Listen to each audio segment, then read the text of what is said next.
Prepare yourself for the terror. The prison of madness, where few enter and none return. Welcome to Unsung Horrors.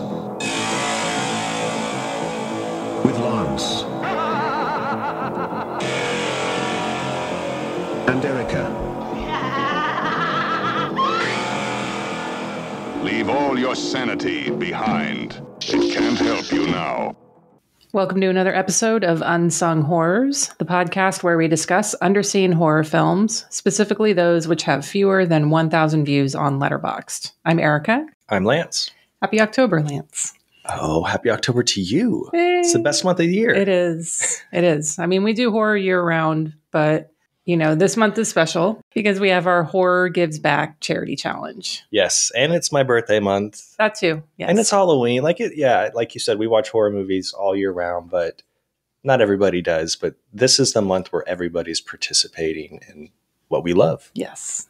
And so for those of you, I know we repeat it every episode, but Horror Gives Back Charity Challenge, donate $1 or more per horror movie that you watch to charity. We have our fundraiser set up for Best Friends Animal Society, which supports a No Kill 2025 initiative for shelter animals.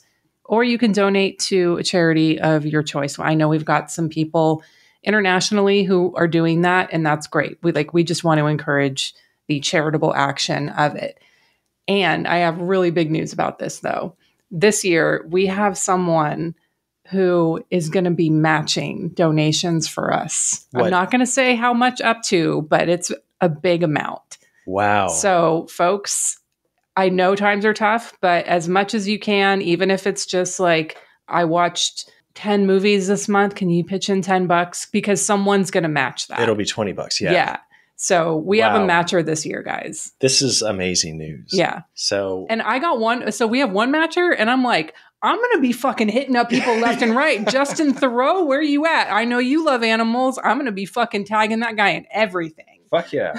Like he can afford it. He can. He can stop buying some of those tight-fitting skinny jeans for a while. No. Don't let him stop buying those. Well, no, I want him to buy sweatpants. Keep buying those sweatpants. Yeah, those. Have you seen the leftovers when he's jogging?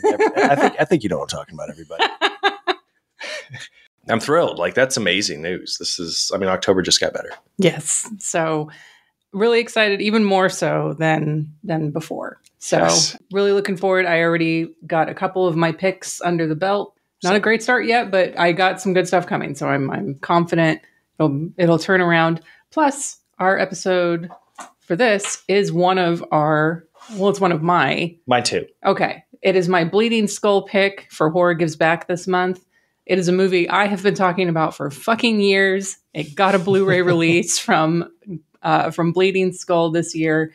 And I could not be more happy to be talking about Way Bad Stone from 1991. Yes. Hell yes. The reign of the Red King came to a terrifying and bloody end, heralding the days of the demon.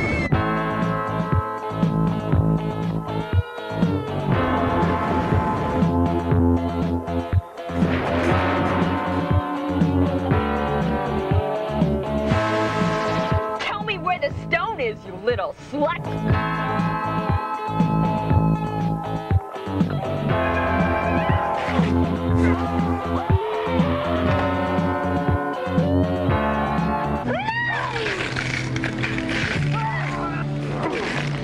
As of this recording, it has 282 views on Letterboxd, and as I mentioned, it does have a Blu-ray release from Bleeding Skull. It's still currently available on Vinegar Syndrome's site.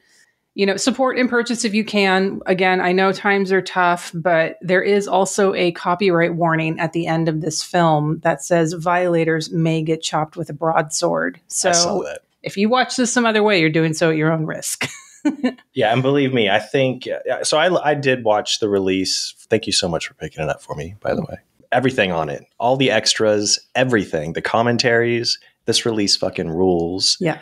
And I think if you do violate that copyright law, I feel like it's legit. I think some of the people will come back and get you. I kind of do. Yeah. I mean, They still have all the weapons. They do. They have all the costumes. It's very real, people. They know how to handle a sword. Those are real swords in there, folks, or at least like cosplay swords. Like they're heavy swords. They're not like plastic. And we'll probably talk about it, but some of them are trained swordsmen. They are fencers. Yes. So yeah, anyway, watch out. But I love that though. So Way Bad Stone, I'm going to give a summary lifted directly from Vinegar Syndrome's site and their description of the film. My only discrepancy with it is the budget. I'm not sure if it's 2,000 or 3,000, but I mean, honestly, the budget's so low, like, why am I even splitting hairs? Who cares? But in Sam, so Sam from B&S About Movies, our guest from the last episode, he has a very extensive interview with the director, Archie Waugh, on his website. I linked that in last episode. I'll link it again in this one. His interview with him said the budget was 3,000. That's the only reason I mentioned that discrepancy. And like a third of that went to catering? More than that, yeah. Most of it, yeah. There's a lot of people in this movie. Yeah. Okay, so the description from Vinegar Syndrome. Shot for $2,000 on video in the enchanted forests of Florida, Way Bad Stone is the unofficial Dungeons & Dragons adaptation that you've been waiting for. The story follows Aladar, a wizard seeking revenge against a gang of barbarians and one demon who stole a magic stone. Directed by Archie Waugh and co-produced written by Jan and Janny Skipper, this bewitching passion project features raucous Ren Fair dialogue, splattery violence, and a powerful dungeon synth soundtrack. It is a perfect complement to your next regularly scheduled LARP campaign. So, as mentioned in the description, this was directed by Archie Waugh. He also co-wrote the film, as well as shot the film. He also starred as Spider in the film, who was the sort of Native American-looking character in the trees shooting darts. Little crossbow. Yeah. A lot of what I'm going to talk about in this episode is going to be referenced from Sam's interview from B&S About Movies. If I forget to specifically mention that, I apologize in advance for that. This specifically was from that. So when Sam spoke with Archie Waugh, he had talked about how the first movies that he were making were 8mm home videos as a teenager. And those were like 10-minute versions of Frankenstein and Dracula. He said he worked for about 15 years for Manatee County in Florida, which is where the movie was filmed. He ran their government access TV channel, and he had a degree in theater and communications and was also a self-taught graphic artist. He also mentioned in that interview he actually hand cut all the credits and backlit them. And I'm like, that's amazing. Yeah. So he said a lot of the stuff that he did for the Access channel was documentary stuff and live broadcasts of like county commission meetings, school board meetings, stuff like that. So obviously not the most entertaining content, but you know, you cut your chops where you can. And at the same time, he said he had friends who were, you know, these Ren Fair performers, and he would go see them perform and do sword play. But he was always thinking like, oh, this would be so much more fun if there was blood. And that's sort of where Way Bad Stone came from. Yeah, you can't do the bloody stuff in front of kids at a Ren Fair, apparently. Whatever. So that's kind of how this whole idea came from. And he and a friend made this proof of concept sword fight video that was less than 10 minutes long. They showed it to a bunch of the people at like the Ren Fair, and everyone decided to go for it. And they ended up having like 60 people in the film. So you see them kind of like in the camp and in like the bar and stuff like that. Even Archie Waugh's mom and sister are in the film as barmaids. So it's very much a family affair. And like, if you're starring in it, you're probably also doing something behind the scenes, which I'll talk about a little bit with cast and crew.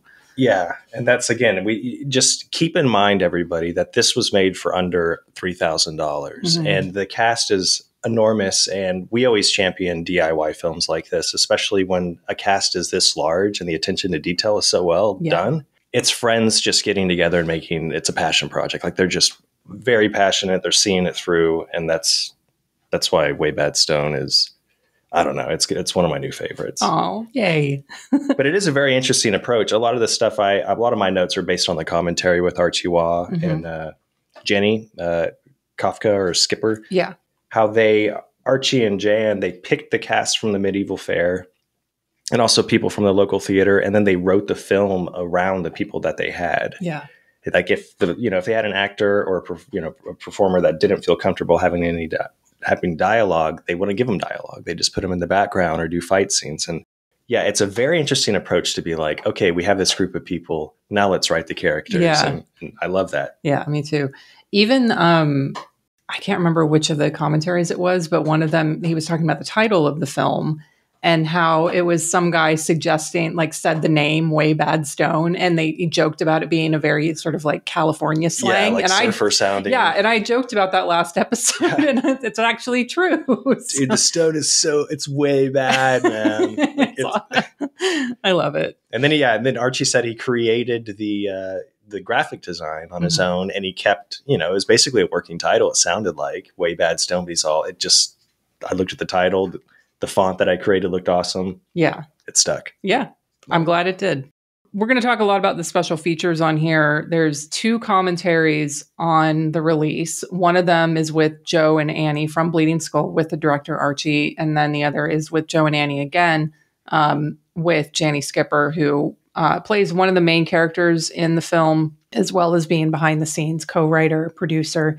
So what else is included on there? There's one of Archie Waugh's, I guess his only other film that he technically directed, a short film called V Squad, which is about 15 minutes. Did you watch this? I did. Yeah.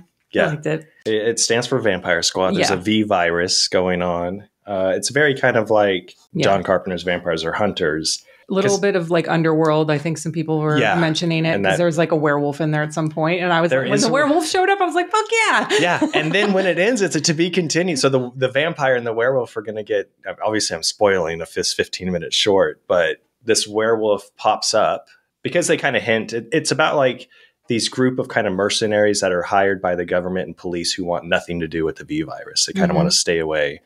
And they hire these tough guy people and, they hint if there's other viruses like mutations going on. And then you get a werewolf. And I immediately thought of Hour of the Wolf for a minute because it was kind of cute, but it looked pretty badass because it had glowing eyes. Yeah. And there's this epic shot of them kind of just jumping in the air kind of and getting ready to battle, freeze frame to be continued. Yeah. I'm like, Archie, it's been 30 years. Come on, bro. We need the sequel. Just make a 5-minute battle. Throw it on YouTube. We'll all watch it. I promise. It's fun though. It's what I do like is in front of Way Bad Stone, but it's called Glamour Studios. Yeah. And this is a Glamour studio. So that must be Archie Waugh's thing. So speaking of a family affair, the score was done by L.R. Fisk, Kat Kafka, who is Janny's sister, and Kat's husband, Don Oliver, composed by the Way Bad Stone Symphony Orchestra. Music recorded at the House of the Druids. Yes. The end credits, it has a title song, Lance. Yes, what Ballad of Way Bad Stone by Kat Kafka. By Kat Kafka, Jan's sister. The originals, I mean, obviously that song is amazing. It's fucking phenomenal. It's an earworm. But the original score is nonstop. It's nonstop. Yes. I mean, I love I'll get into it, but I love the establishing shots in this film. Like if it's in the tavern or just like their little campground, they literally spend like a minute to 2 minutes of just establishing tons of people doing their own shit, poorly acting, arguably in some scenes. That's fine. But the music that's going on is just amazing. It's all over the place.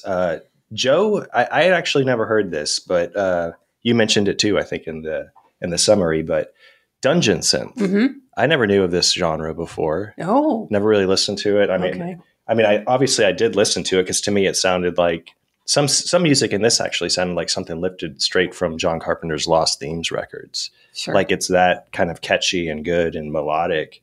And a lot of it sounded like video game music, which I've also learned that dungeon synth purists hate when video games are called dungeon synth because that's not dungeon synth. Oh, well, sorry, video game people. Apparently this was a movement in the 90s and it's a genre of electronic music that merges elements of black metal and dark ambient, which you totally get from this.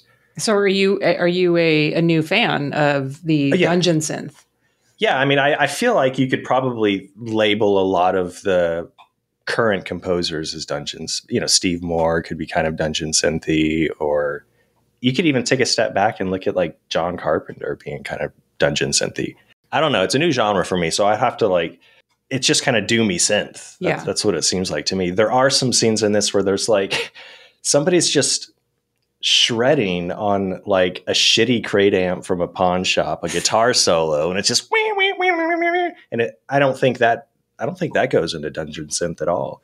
But I don't know if they're combining the black metal. I don't know, but one thing that I did love about this movie is I had it on subtitles. Same, yeah.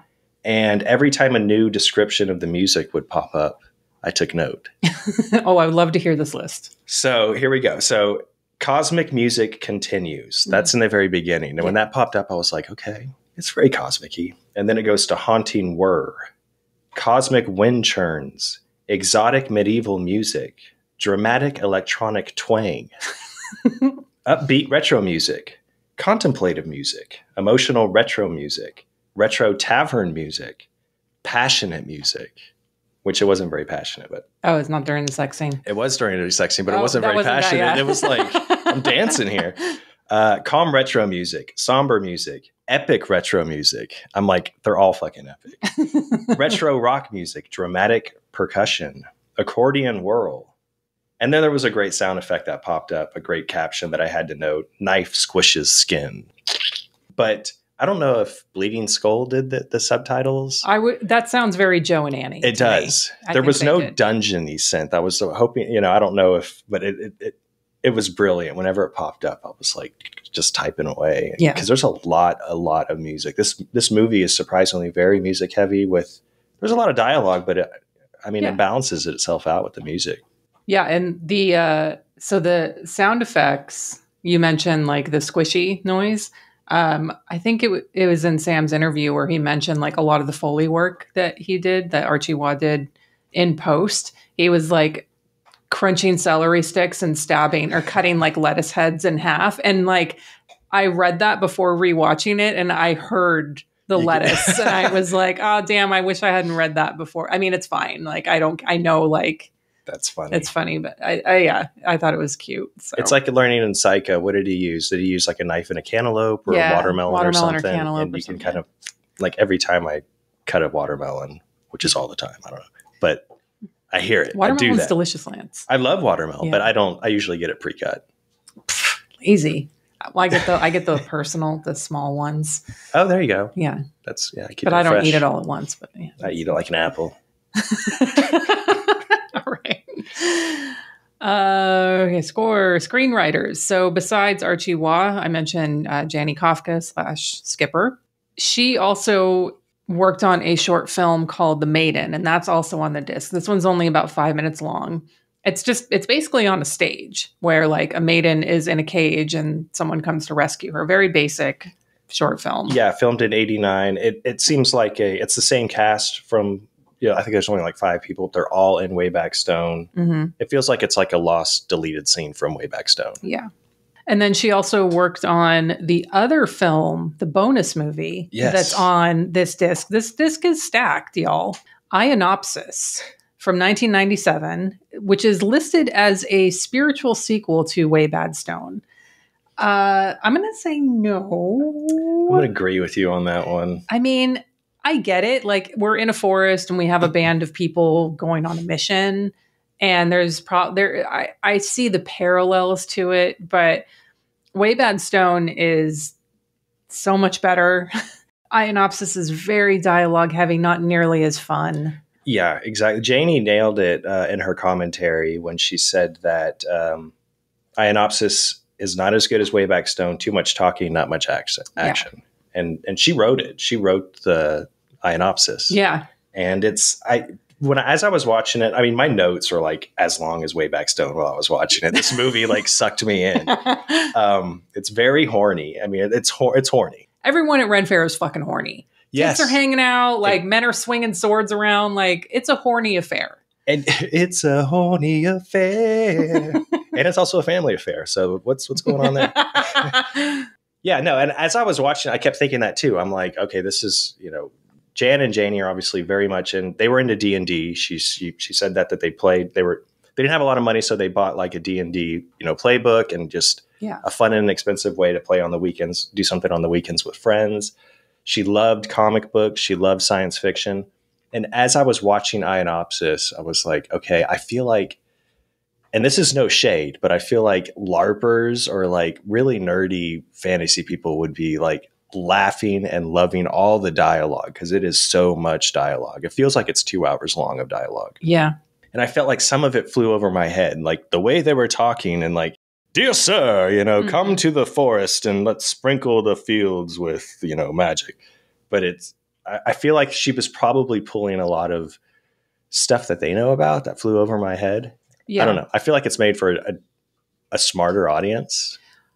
It could be. It could also be like some D&D campaigns that were written and like, let's turn this into a movie. And like, how do you expand something? Oh, you write a lot of dialogue. Yeah. And like, yeah, it doesn't. And also, as soon as it started, it's very way back stoned. Then it turns kind of Police Academy-ish. And then it goes like into Predator. And there's talk about genre building, and the music too. And that thing was wild. Yeah, I was so kind of, I fell in love with how ambitious the idea is. And in the setup, it's very soap opera-y. Mm-hmm. And when I took a step back, I was like, this is like Days of Our Lives. So this is like Star Trek Days of Our Lives. They're all like Stargate, or they're all on an expedition. Very Stargate, yeah. And once I took a step back and realized, okay, it's all about the characters. Yeah. We're going to watch these guys talk for hours. And that's what it was. I kind of fell in love with it.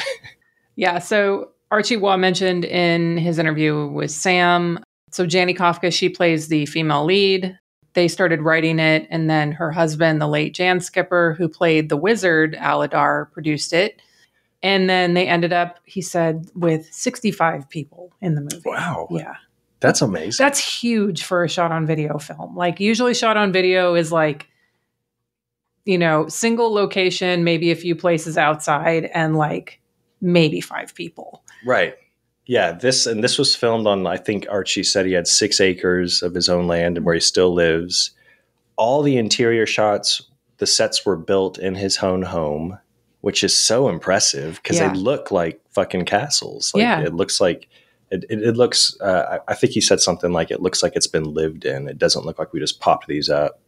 Yeah. And then when you take a step back again, it's like, okay, 65 people, $2,000 budget or whatever it is. I think Janie joked that everybody got paid at least $1 is what she had said. Yeah. But it's smart film, like DIY filmmaking, going to a Ren fair, a medieval event, and bringing everybody who already has their costumes made and all their weapons made. And yeah.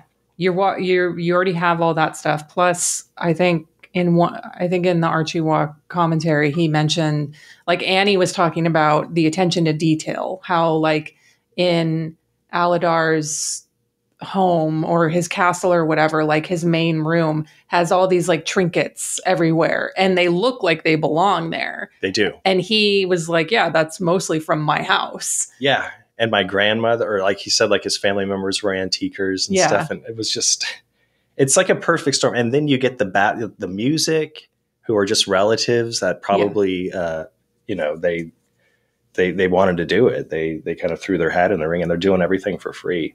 Very impressive. So Lance already mentioned a big portion of the budget, whether it was $2,000 or $3,000, went to catering. Also talked about the costumes.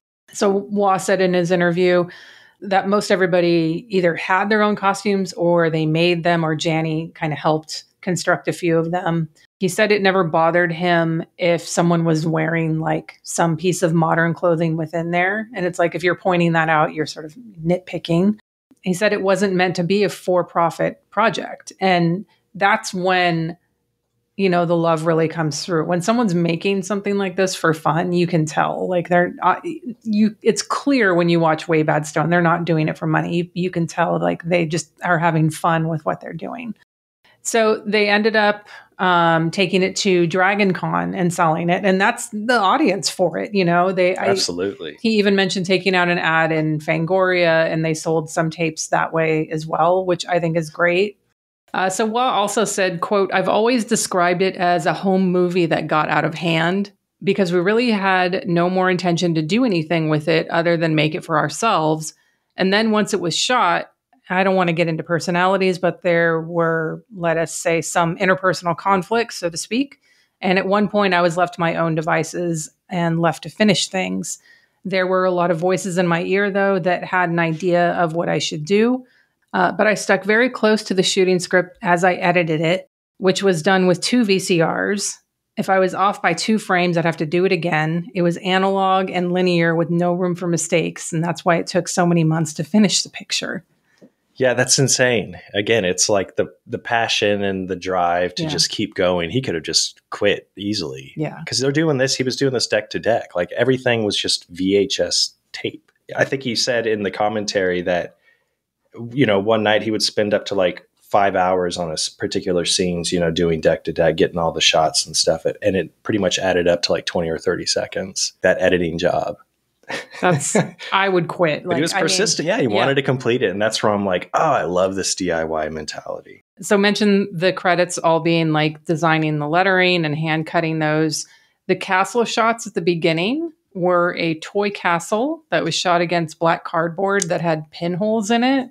So that like sort of made the stars behind it. And he filmed that. I think that was on like top of like a desk or a dresser or something like that, he said, which I'm like, that's perfect. And then learning about how he pretty much handmade, he designed all of the VHS box art himself, glued them all together, all handwritten stuff. It sounded like Joe bought one. Yeah. He has one. Joe has one. I'm jealous. Bought it cheap on Amazon or something. Some guy was selling it used. But and there were only like 100 of those made it. But he was just, selling these in Fangoria ads at comic conventions and Dragon Con. I love it. Let's see. Jan L. Skipper, who played Aladar and was producer. And then there's Jan or Janny Kafka / Skipper as Razja. She is the lead lady fighter in the film, co-writer, co-producer, costumer. I don't know. She did everything. She was a new mom. She was taking care of kids. Like that. There was a lot going on. Well, no one's perfect. She just went down a level for you. Let's see. Gregory Miller played Spar, a.k.a. Dave Mustaine. Dave Mustaine, You saw that right. Oh, yeah. Wasn't just me. Like the minute he popped on screen, I was like, is Dave Mustaine in this movie? So this isn't Bane. Is there a guy named Bane? There is. Yeah. That's not him. Yeah. I mean, all the men in this have a look. Well, some of them look straight like Hacksaw Jim Duggan. Like they look like WWE wrestlers from like the late 80s. Yeah. Like as soon as Lord Aladar popped up, I was like, this is like Captains from the Deadliest Catch, like at a Ren Fair. Like he looks like Captain Bill. Or they all look like members of the Allman Brothers or something. Or Christmas Robins. Oh, okay. From the Demon Lover. I felt like this guy could pop. Like I love the look of, everybody, the women look great too, but the men especially are like, okay, all these guys dreamt that they were a lead singer of a glam rock band at some point, especially Bane. Well, and Spar. And Spar. Well, he wouldn't do glam rock though. He wants, he loves Megadeth. I think. Yeah. He probably hates Metallica and James Hetfield and all the band members. Right. So he's, singing about Hangar 18 and Mystics 5 Magics. Yeah. All right. What else? I said Gregory Miller. Barry Blankenship Mag played Phaedra and the demon at the end. Now, there's 2 other actors in this. There's Michael Mag and then there's Lou Blankenship. So I don't know if she's married to or related to one of those 2, but I assume it's at least one of them. Yeah, or both. Because Michael Mag is in it, and he plays Jagadai and did the lighting, and then Lou Blankenship was the ceramics artist on it. Jeffrey Lee played Creel and was the weapons master.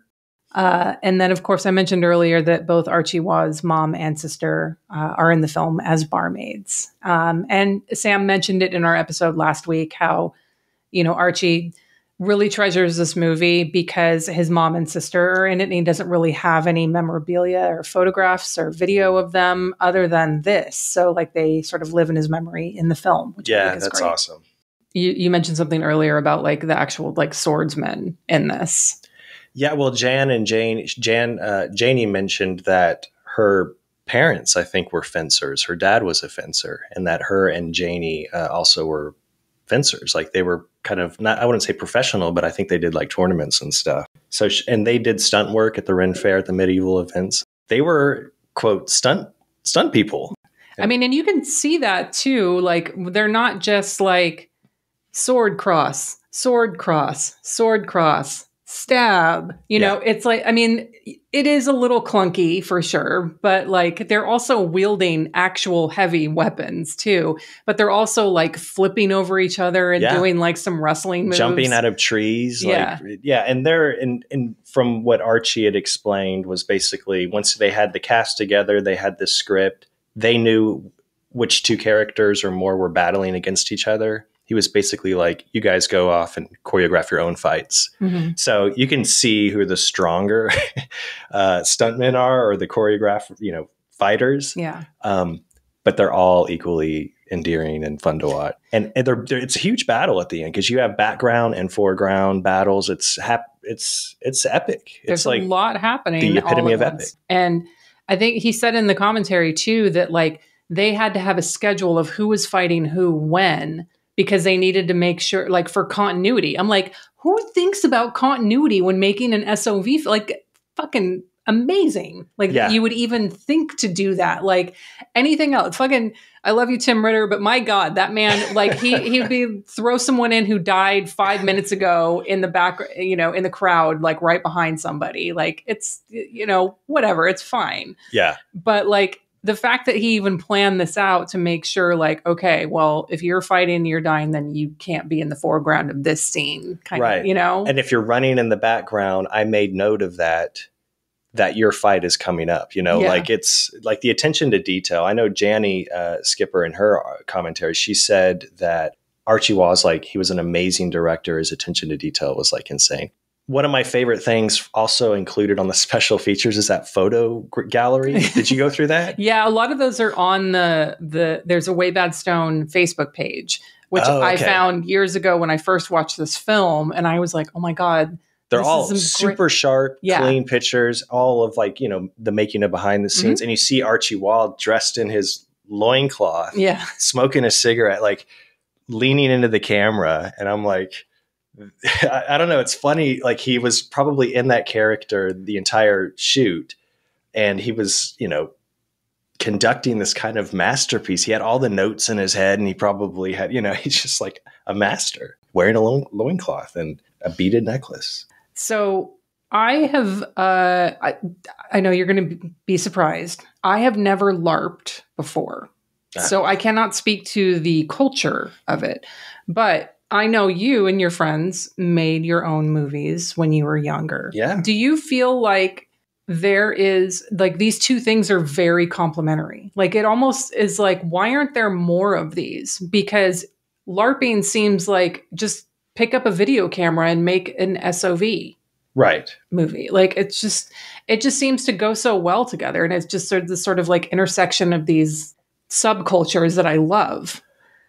Yeah, I mean, I don't know. I mean, I never got into LARPing either, but I did, as I was watching, whenever I watch movies like this, like you brought up, and I brought up too, it takes me back to CTV, when, our production company, when we would make these skits, Captain Trips Television, we were a big deal. And we would dress up, I mean, it was a form of LARPing. We would create our own characters where we would reenact our own movies. But watching movies like this, it just takes me back in time. And I can't help but watch something without a smile on my face or laughing at like, oh yeah, I know how he shot that. Because we just had a camcorder too, a VHS camcorder. And it always reminds me too, there are certain scenes in this, especially maybe with Archie Waugh's look. I kept thinking of Michael Ian Black from The State. And The State was, I love Kids in the Hall, I love Upright Citizens Brigade, but like The State has a special place in my heart because I was really like, we would watch that a lot. Yeah. And the whole cast I think are great. But there's like, when I was watching Way Bad Stone, I kept thinking of The State and how fun it is and how into character everybody's staying and sincere. But, it could be perceived as just a complete joke. But LARPing, no, I have friends. I had a lot of gamer friends that would LARP. And Really? Yeah. Okay. They would dress up. They had the ears and they go to, Ren Fair and Ren Fest and here in Austin, Renaissance Fest, I guess is. I've never been. I've never been either. It just seems so hot. Yeah. And if you're all geared up and you're wearing like leather satchels and that's where I'm like, I'm out. Yeah. The closest I've been to is Medieval Times. Hmm. Do they have that out here, or was that just in California? No, there was one I think closer to like New Braunfels, I want to say. Okay. Yeah, that's like with the jousting and the fighting and stuff. Yeah, I think I went to like one thing that they had back in Long Beach. I appreciate how devoted like everyone at those things is to what they're doing. Oh yeah. And that definitely carries over here into this. And you can tell kind of like who the stage actors are versus like the Ren Fair people who are just like, hey, I got the cool costume and my sword and where do you want me? That's one thing too about the swords in this. Nobody has a sheath for their fucking sword. So they're either like just stabbing it into the dirt when they're shooting the shit, or they just have it like leaned over their shoulder, carrying it over their shoulder. I'm like, where are the sheaths? Yeah. But I guess you have to be ready. If you stay ready, you ain't got to be ready. That's an Ice Cube quote. Okay. So that's what they're doing. They're ready for battle. Yeah. There's this one moment where, Lance mentioned how this was filmed on, like, Waugh had like 6 acres and they were filming on there. There's one moment towards the end where they're fighting and one of the dudes axes a tree and it nearly falls down. And both of them pause really quick. Like they have this like, oh shit moment. And like they kind of like looked like over their shoulder a little bit, but it kept rolling. So it was like, oh shit, we almost killed one of his trees. Sorry, bro. I was like, I don't know. In my head, I was like, oh, they're thinking like, oh shit, are we going to get in trouble with like the forestry department or something? That's funny. I do know exactly the scene you're talking about, because it did remind me whenever we would roughhouse, me and my brothers would rough in the backyard and we would break a tree. We would break a limb. My dad was huge into like, everything he was growing in the yard. Yeah. It was like, I felt that. I was like, Dad's going to yell at you. Like, you're in trouble here, guys. Do you have a favorite character? I do. I think it's Bane. Okay. That's the long hair. So I'm going to get very specific here again. Yeah. Bane reminded me, at first he popped up, like a bloated Vince Neil guy. He's the guy he's kind of the leader of the group, it sounds like, for the most part, the bad guys. Mm-hmm. But he also looks like Andrew Wood from Mother Love Bone. You know who Mother Love Bone is? I don't. They're before Pearl Jam became Pearl Jam. Okay. So it's Jeff Ament and Stone Gossard were in it. Okay. Tipple the Dog was written about Andrew Wood because he died of a heroin overdose. Anyways, Andrew Wood, the singer, looked just like Bane. Okay. Exactly. And Chris Jericho, the wrestler, he's my favorite. Again, like I said, I felt like he was the guy too, he's in some of the photo gallery scenes where he's just like rocking out, he's got like a torn up shirt that he probably just wears every day to work or something. Mm-hmm. I'm like, this guy is a lead singer of some band, some glam rock band.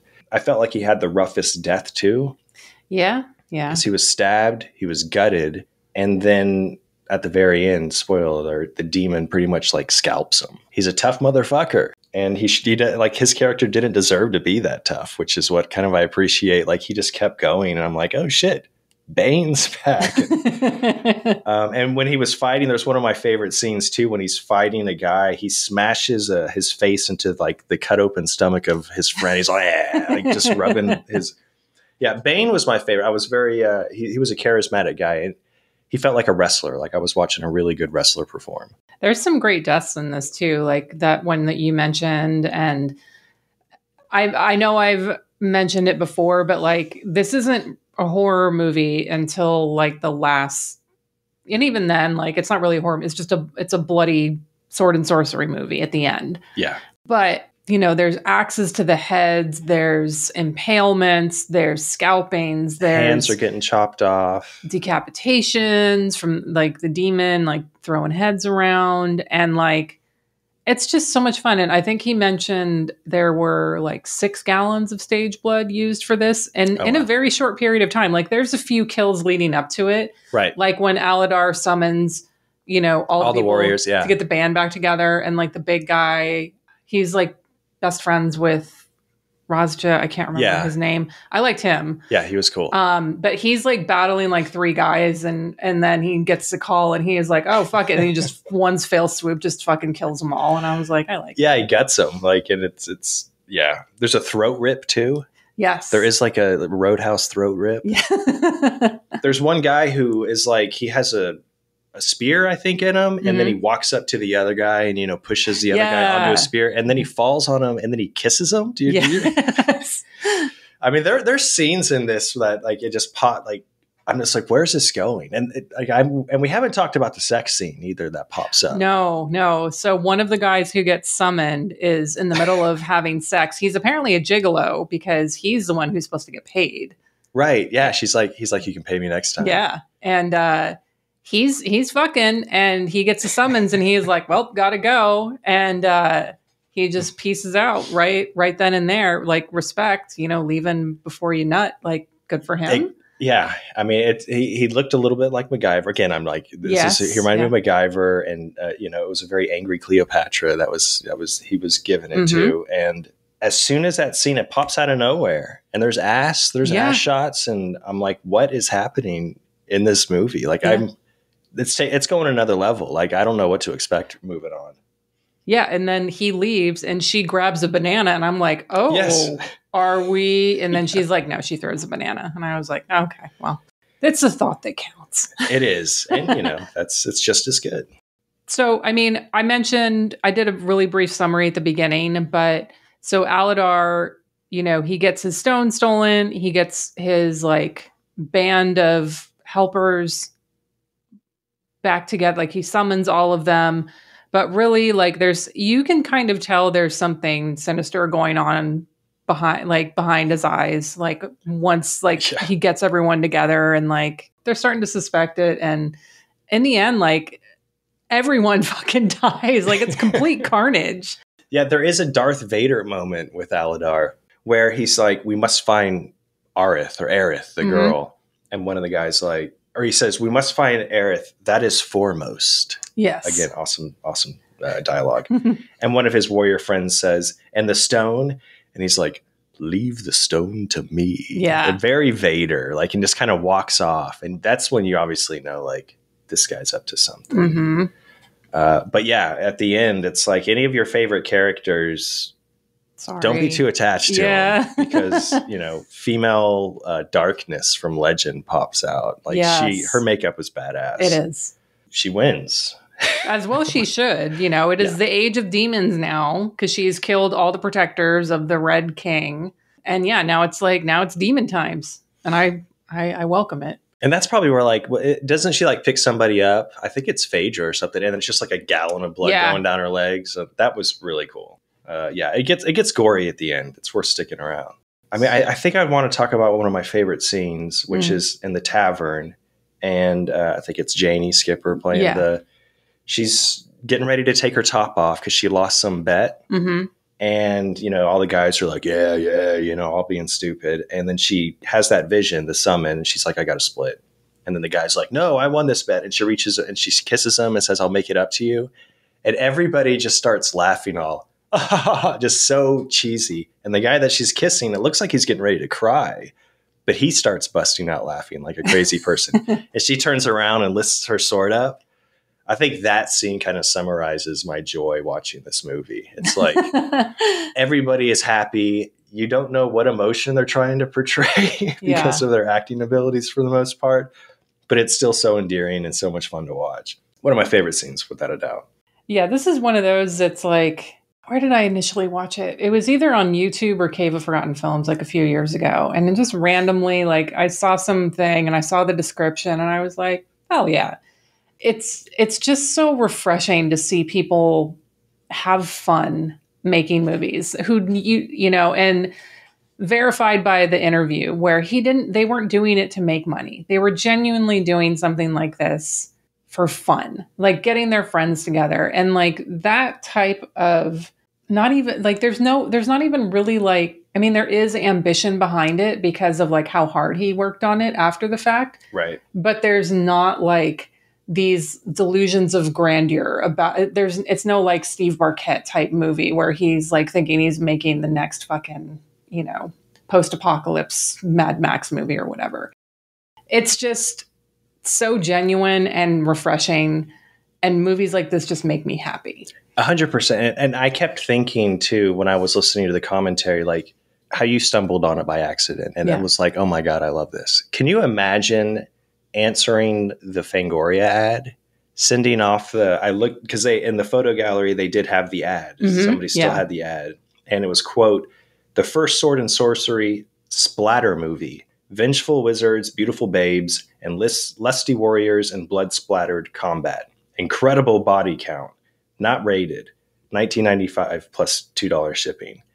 And could you imagine, like, okay, I'm going to do this. Yeah. Sending it off, like whatever it was, 1991, receiving this, popping it in your VCR, and like just, depending on, whoever the person is, but just fucking falling in love with this and being like, and you don't know the history of it. That's what's, there's not really much internet like back then. Right. But once you learn the history of this, it's even more impressive. That's why nobody should look down on these type of movies. Yeah. And that's the thing too, is like, I could have picked this movie years ago, and I think the only source I would have had would have been Sam's interview, which is fine because actually pretty much everything that Sam talked to Archie about was in the commentaries. But then you have Janny's commentary, you have the additional films and the shorts and like all the other stuff. And so I'm glad I waited to pick this movie.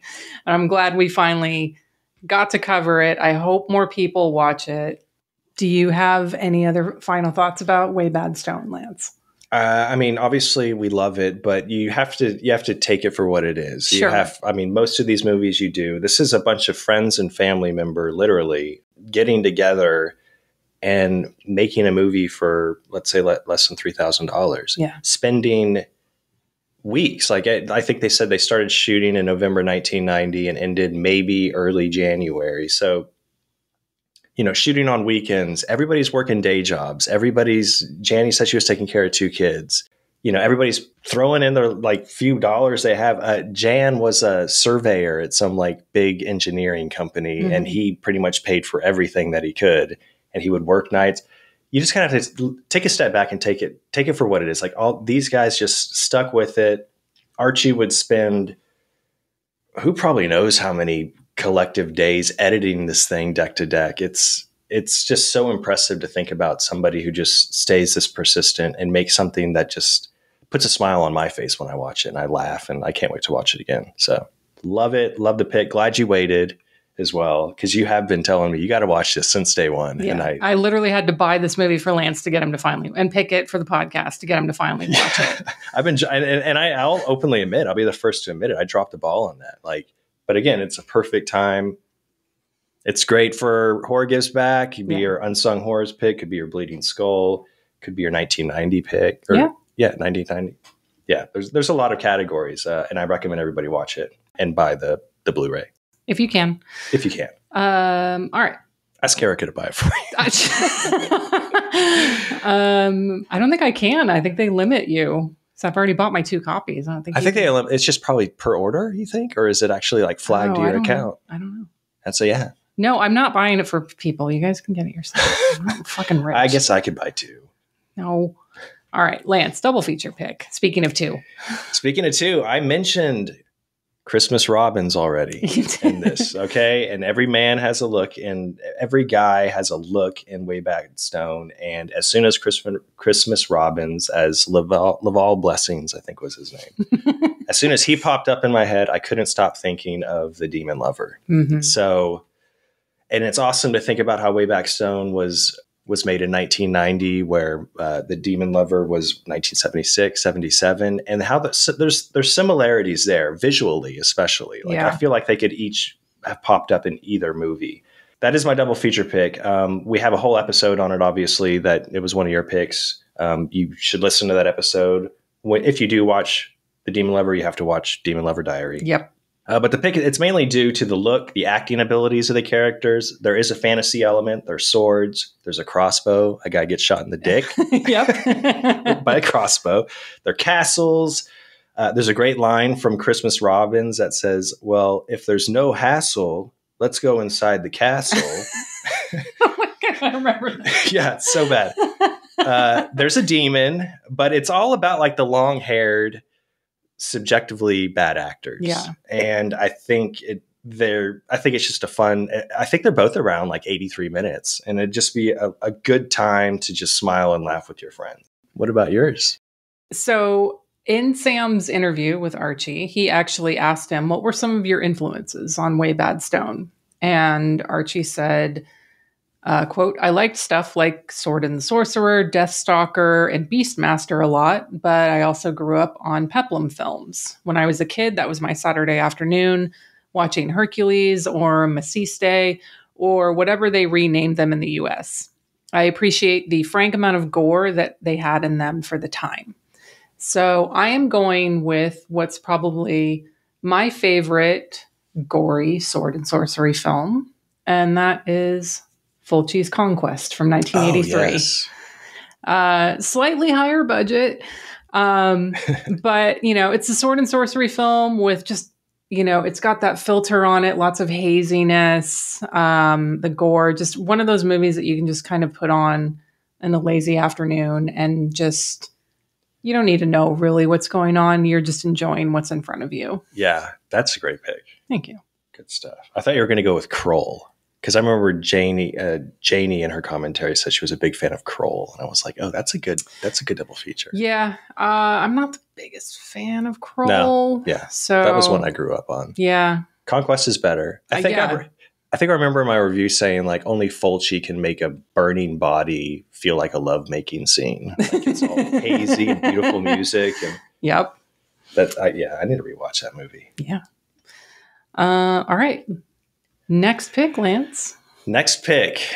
So I'm going to be traveling for about a week. Mm-hmm. So this is going to really kind of, hinder my ability to watch movies. Unfortunately, it's going to be very limited. So I hope our listeners don't think I'm trying to like be lazy here with this pick, because I'm picking something that I feel like will have very little research. But every time I do you just fucking jinxed yourself. It doesn't matter if I say it a lot or not. Every time I think that, like, I'm like, okay, this is a busy week for both of us, and I don't want to spend too much time. And, I love doing research for all of our episodes, but sometimes time is minimal, especially like Horror Gets Back. There's a lot going on. Yeah. And like the stupid traveling that's kind of interrupting stuff. But every time I do pick a movie based on that, I go down a fucking rabbit hole, and like, I never come out. Like, I'm going to find something about this. And I think you will too. I mean, okay. This is a movie we've talked about. We brought up on the podcast a couple times. Okay. It's a movie that stars one of our favorite actors. Mm-hmm. It's actually a movie that he directed. It's his only movie that he directed. It's a movie that's been made fun of. I think I know what this is. I'm talking about John Saxon. Okay. Okay. And I think the first time I watched this, I think I watched it thinking it was going to be a pick, but then I was like, I don't know, man, this isn't the greatest. But you said that about Appointment with Fear too, and that turned out to be a great episode. Yeah, and I think this will be the same with Zombie Death House from 1988. Okay. The only movie John Saxon ever directed. What's it about? Okay, so there are a ton of plot holes in this thing, right? But it's pretty much about an insane government official, a colonel played by John Saxon, mm-hmm. who takes over a prison and begins testing out his newly invented virus. A virus designed to significantly alter the behavior of convicts serving life sentences. And as soon as they're injected, the unwilling subjects become these mad killers, but later they become these slimy walking corpses in various states of decay. And they're kind of oozing this highly contagious bodily fluids that infect the whole cell block. So the uninfected inmates begin to riot, and only the wrongly imprisoned Vietnam vet Dennis Cole and his biochemist / investigative reporter friend Tanya Carrington can stop John Saxon from turning them all into zombie killers. That's not really what the movie, it's about that, but it's an action movie with like really poor, we'll talk about it. Okay. It's on YouTube. It's sitting at 564 views on Letterboxd. Yeah. And I'm excited to spend some time on it. We've talked about it a little briefly. Yeah. Like I said, it's definitely more action genre than horror, but it's 100% a total mess, which are my favorites. It's on Tubi too. It is on Tubi. It's on Tubi? Yeah. Good. Okay, it's on Tubi as well. Well, that's what Letterboxd says, but I think it is. I think you're right. Okay. But I know that there is a good copy What's on. my review last time I watched this? I think you said something about how it breaks your heart that you can John Saxon, that you only give it 3 stars or something. Yeah. It hurts me to only give this a generous 3 stars because in my heart, Saxon can do no wrong. I stand by that. Yeah. I don't think I even rated it last time. You didn't, coward. I didn't. I mean, there's some movies where I'm just like, I am I know. right? Am I in the right state of mind? Is this like, is this too powerful of a fucking experience for me to even rate? But this will be one of my very few rewatches during the month of October because Horror Gives Back's going strong. Yeah. This is probably gonna change what was gonna be my tentative pick for No Rules November. That's okay. Was John Saxon in that? He was, but We can always double. I mean, I know, but it's also kind of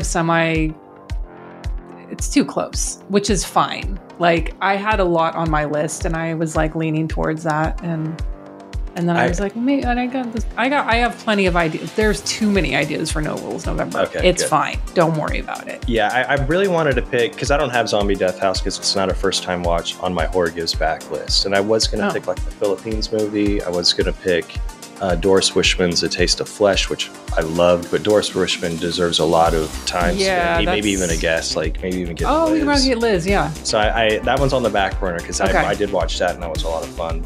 I've started on my Horror Gives Back. Oh, well, you should. It's the 3rd of the month. Well, no, I started I think I've watched like 6 movies so far. Oh, good for you. On my Damn. list. I'm going to catch up this weekend. I'm taking every Friday in October off and the last week of the month. Oh shit. I'm going to get, we have a fucking person matching donations. I am not fucking around this month. I'm going to watch, hey, whoever you are, I'm going to watch 500 movies and I'm going to donate $80,000. They don't have that much to match. No, don't go ham. I will not have a house. I will not have a car anymore. But I I'm will just say that if we do as well as we did last year, then we'll have a match. I'll leave it at that. Wow, man, that's amazing. I love kind people. I do too. I love our listeners. They're very kind. Yes, and this is are. just amazing. So, all right. So next episode, Zombie Death House. If you're not already, you can follow this podcast on Instagram, Twitter, and Facebook, all at Unsung Horrors. I'm on Letterboxd, Instagram, and you know what? I'm going to get off Twitter soon because book is sold out. Boom. Yes, congratulations. Thank you. If you are listening to this and like, what book? What are you talking about? And you find out what it is and you're like, I want one. I put up a link to a wait list on there. And if I get enough people that get on that wait list, then I will do a reprint. But I am not doing it because like 4 or 5 people whined to me. Like, you didn't know about it. Right. You're lost. Sorry. I am tired and I don't want to sell any more books right now. All right. The demand is there. I know it. Yeah, it's somewhere. But anyway, I'm ready. Lance, where can people follow you? You can follow me on Instagram and Letterboxd at Schibi. That's SCHIBI, like a timid bee, Schibi. I don't know. All right, thanks everyone for listening. We'll see you back next episode, and keep up those watches for Horror Gives Back. Bye. Bye.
Thank you for listening.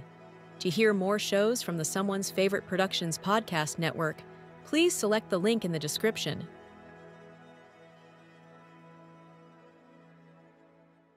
Hello, my name is Kevin Tudor, and I'm one of the 3 hosts of Almost Major, a film podcast dissecting many major indie studios and the films they release. Every week, myself, Charlie Nash, and Bryden Doyle discuss overlooked, forgotten, or bona fide classic indie films via studio-specific miniseries. We've previously covered numerous films from Artisan Entertainment, Lionsgate Films, and New Line Cinema. Titles including The Blair Witch Project, American Psycho, Dogville, But I'm a Cheerleader, Saw, Requiem for a Dream, and Ringmaster, you know, the Jerry Springer film. Anyways, we have a fun time every week and we hope you will join us. Subscribe to Almost Major wherever you get your podcasts. Now proudly a part of the Someone's Favorite Productions podcast network.